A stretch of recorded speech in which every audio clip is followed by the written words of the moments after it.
Welcome back to Real Life Reviews, and in this video I'm going to run through my bike setup for my last race of the season that I've just done. Challenge Almere Long Distance European Championships. Now, this was the last race of my season, and just to quickly go through my main four races, they were the Burley 100k, followed by Ironman Hamburg, followed by the Holcombe Half, followed by Challenge Almere.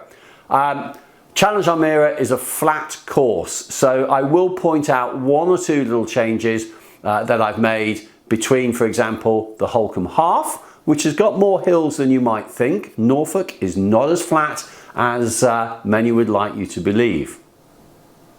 Oh, and before I launch in, at the end, I'm also going to talk you through one or two of my plans for the bike and what my next little tweaks, I'll say tweaks or upgrades, are likely to be.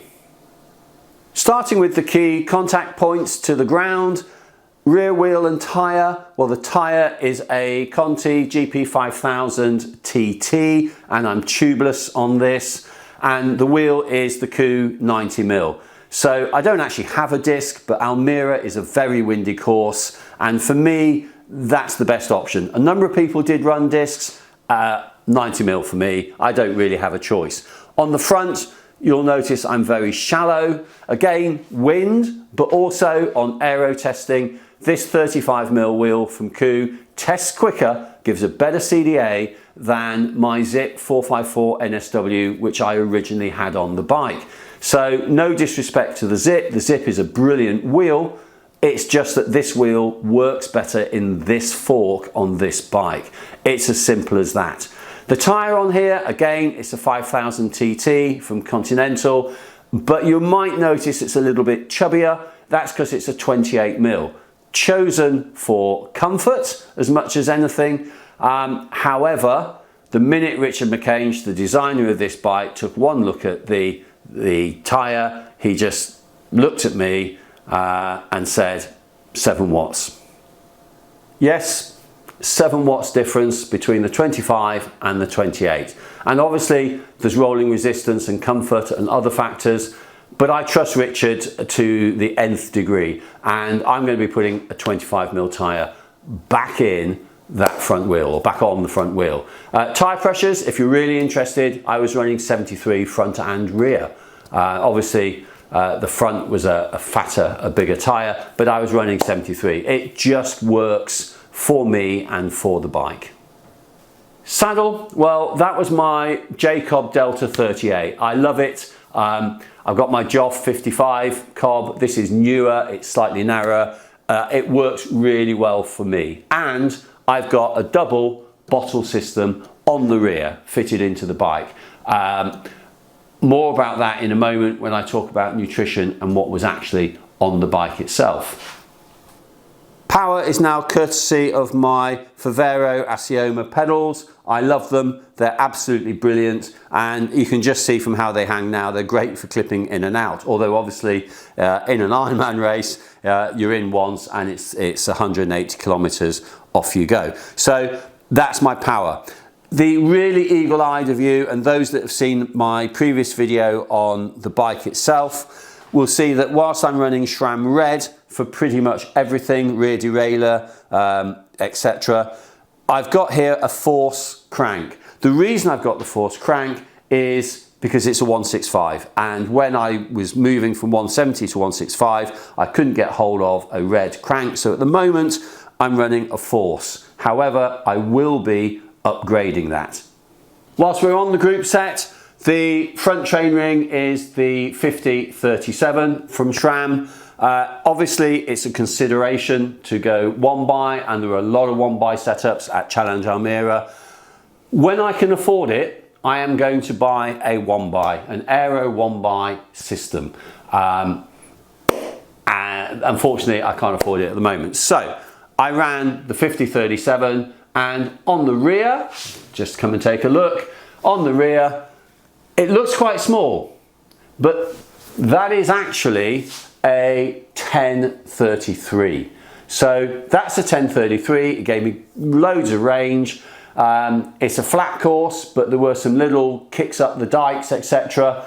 I didn't need the bottom gear as it happens. However, it was the option I've got. I've got two rear cassettes now for this bike. One's a bit of a climbing one. It's the 1036, which I had on for Holcomb. I said I'd mention how things have moved around. It's also, that is a SRAM Force rear cassette, the 10-36. So it's bigger, therefore heavier, and it's Force, not red, a touch heavier, but gives the gearing. This one behind me is red 1033, smaller, lighter, and I didn't need the gears. So that's my group set. You'll see I've also gone for a bit of bling. I've got a rainbow chain on there. Now for some real nitty gritty. What am I carrying on the bike? I've got an area under the bottom bracket that comes off, and that's carrying a lot of my sort of sparesy stuff. I'm not saying this is where you should put it. You will have your own options of where to carry. But if I can just wiggle this off with the bike in the stand, try and hold it still, take it off, and here's my container. What's in here? Well, I have initially two small tyre levers. I don't care what people say about you should be able to take the tyres off with your hands and fingers. In the heat of the moment, tubeless, I want tyre levers, okay? Simple. I've got two spare inner tubes as a just in case. They're both TPU. This one has already got an extender fitted for the rear, should I need it, and I can always obviously take the extender off. And I've got another one, just bring him out, there, ready to fit the front. So two TPU, they're different, but there we go. And I've got a spare derailleur hanger, fatal, should I come off, bang it, etc. I've got a spare hanger, always carry one of those. And then the last thing in this element is, these are Dynaplug plugs for tubeless tyres, and I've got 4 in there. I've also got in the pouch a bubble wrap, piece of bubble wrap, which is just stopping things rattling around. So I'll put those down. So that's what's in there. Now, added to that, I'll just stand up. In my top bento box up here, I've got a mini multi-tool. This is actually my Topeak Mini PT30, brilliant, will do everything, brake chains, you name it, just put that down. And I've got my Nano Thumper Pump. I would normally carry, on an Ironman, 3 CO2 cartridges. I'm banking on, or not banking on getting, but I want to be able to solve a problem of 2 punctures. And I just think with CO2, you need to take account for basically mucking one up. Having a malfunction. And this, compared to a chuck and 3 CO2s, even 2 CO2s, is less volume, less weight. And I know from, in the last 6 weeks, I've been on 2 social rides, or 1 club social ride, and the other was Ride Essex, a 100 miler. And I helped people out in my group, and I inflated 2 tyres from absolute flat up to finish the ride, and still had power left in this. So I know this will give me at least comfort for 2 punctures.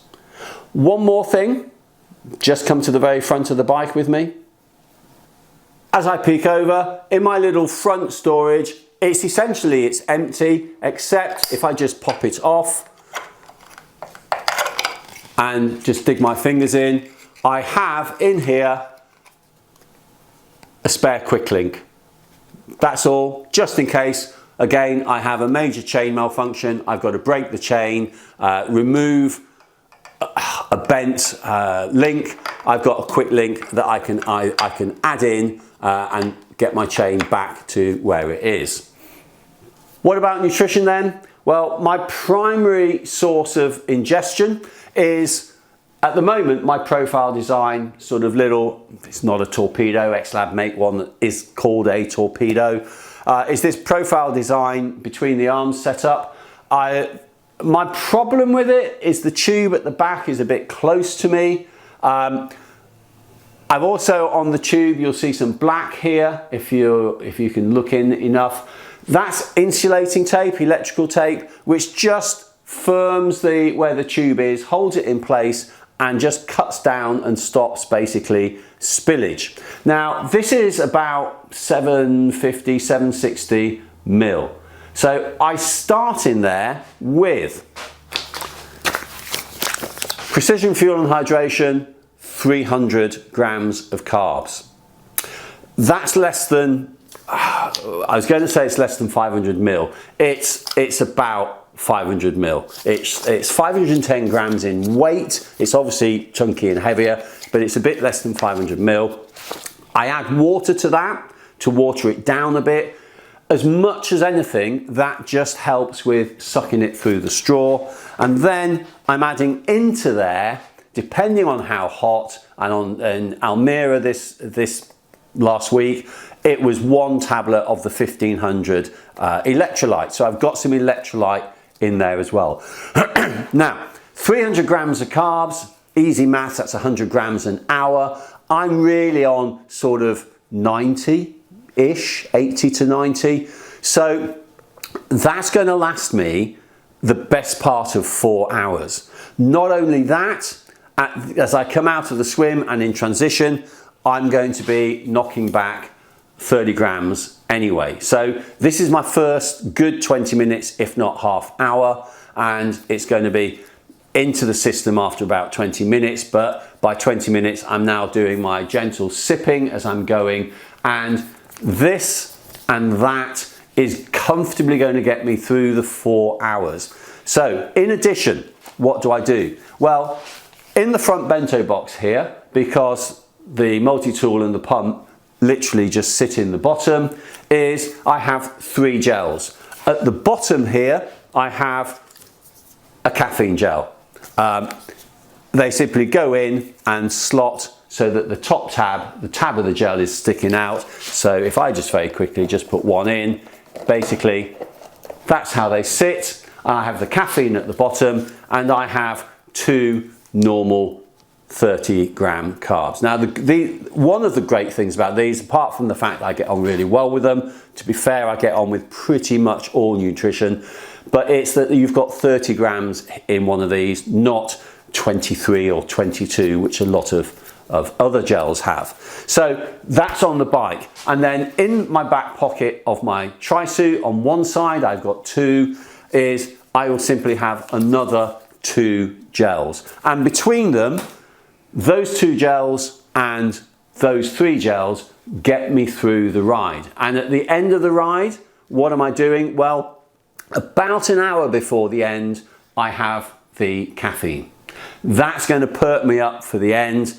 And one of my quickest sectors on Almere was actually the last sector, and that was into the wind. So it must have done something. But an hour, 50 minutes or so before the end of the bike, I'm popping a caffeine gel, which is going to give me hopefully that perk up. It will take 20 minutes to get into the bloodstream and get going.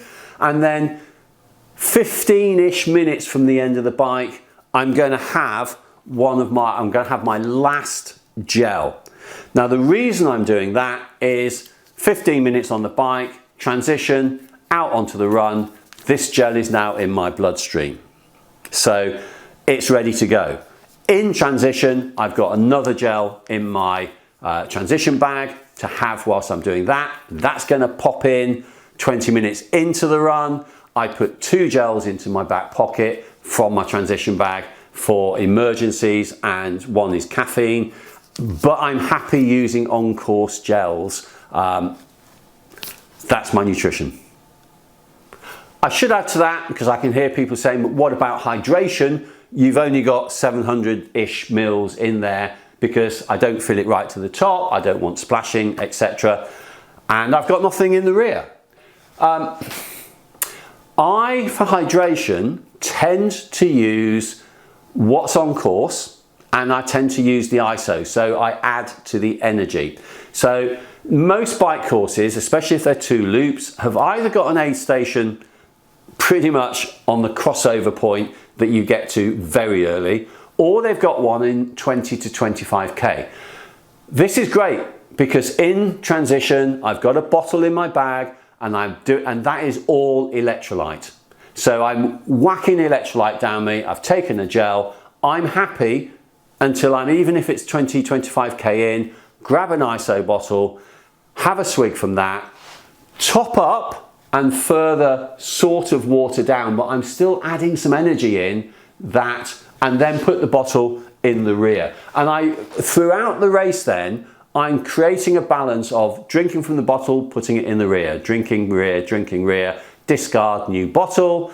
When the front, and I've got my energy concentration, I try to keep it, I don't keep diluting it all the time, till I'm roughly 3 hours in, then I'll put the ISO in there, but I'm then drinking the ISO, which is pretty weak really, and I'm having a gel. So I'm operating using aid station hydration, and on the odd one, and in this case it was just one, I'll take a bottle of water because I'll feel I need to dilute things, wash down a gel, and I finished almost with 2 empty bottles in the back here, and all I'm doing is I'm managing that. So I said at the beginning I'll talk a little bit about the future. So I've mentioned a few little bits. I'm going back to a 25mm on the front. I'd love to have a disc on the rear, and actually the disc I would love is the Coup disc, and there are all sorts of reasons for that, but anyway, so that's great. I mentioned about looking at one buy, and when I can afford it I will go one buy. The big debate for me, as I'm now pretty old, is what size front ring do I have, and obviously what I would like to do with that is have a SRAM red rear cassette that's the 10-36. So there's quite a bit of money involved in going one buy.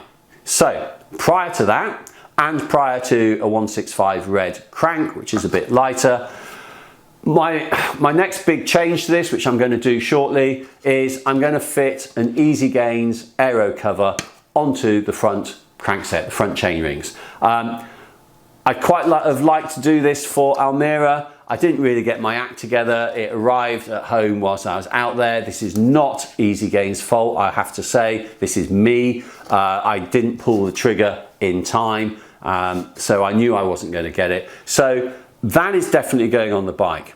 The next decision I've got to make, because I've also got from Easy Gains, is I've got the front derailleur cover. Now, you're looking at 3 to 5 watts on the crank, on the front chain set, the front chainring guard. You're looking at probably nearer 2 to 3 on this. So it's not massive. However, marginal gains. My issue with this is you can't fit this with a chain catcher, and I love my bike, so I've got a chain catcher fitted just in case. I've not had issues with dropping the chain. However, my chain at the moment with a 10-33 rear cassette is fractionally loose. You would argue you'd possibly take one link out. However, what I can do with that chain is I can put a 10-36 in instead of the 10-33, and I've got absolute perfection. So I am running with what might be determined a marginally loose chain. So this cannot be fitted on SRAM 12 speed with a chain catcher. So my decision is ditch the chain catcher, put that on, or put that on, or not put that on and keep the chain catcher. I need to think about that. I hope you've enjoyed that video. I hope you found it useful in some way, or at least just marginally interesting. I'm going to put in the description down below links to a number of the products and companies that I've mentioned. Some of them are just purely links. Some of them are sort of affiliate links, and we get a tiny proportion if you buy through that. I think pretty much Sigma and Tredz will be the only two that are actually affiliate links. But do please have a look at some of this stuff.